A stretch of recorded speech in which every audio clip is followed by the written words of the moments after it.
This is, I think, a fantastic drill. And if I could give you one drill for your short game, this would be it. And it's not on your technique per se, although it will really fine tune it. Now, in every movement skill, there's obviously a physical component, our technique, and and our movement, our action, we would call that. And there's also a huge mental component. So that element of perception and concentration, or call it mindfulness, attentional focus, whatever you will. But there's always a lot going on in the mind, and that plays a huge role in being able to deliver, in this case, the club through the ball accurately. So, I work a lot with the short game. I work a lot with people who have the yips. And I've got to say, with short game in general, if you can work on the mental side and the concentration side, a lot of the rest kind of falls into place. So what am I talking about? Well, when we're chipping, before I hit any shot, I'm going to have a few practice strokes. I'm trying to get the general feel for the length of swing and where I'm going to land it. I've planned that. But then in the last few practice strokes, I'm trying to really refine the contact that my club is making in the ground. So, in working with a student, I would ask them to hit the ground a few times and just assess whether they've hit the ground too much, too little, or just right. And it's really important that we get that clear before we move on. So they might hit the ground, and I'd say, oh, okay. they'd probably feed back to me that that's too much. I'm chipping into the grain on Bermuda grass here, so that has kind of dug in. So that's too much. Okay, we know what too much is like. Let me use the back of the club a little bit better. That's pretty good. Just right. Just right. Too little.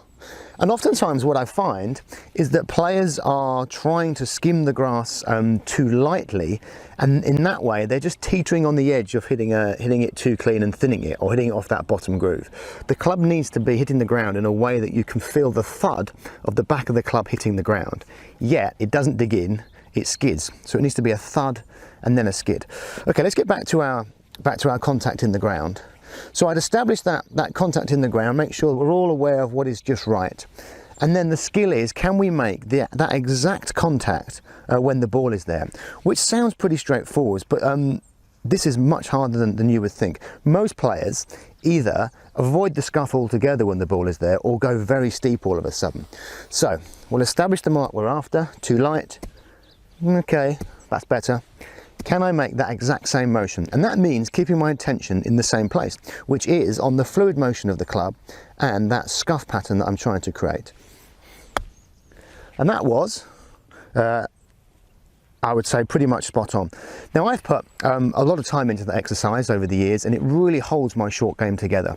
And imagine how that works off different lies as well. When I'm playing off down slopes and up slopes, and and in the rough, I'm always honing my technique and refining my angle of attack and the way I use the back of the club to the slope via that kind of self-organization around the scuff mark in the ground.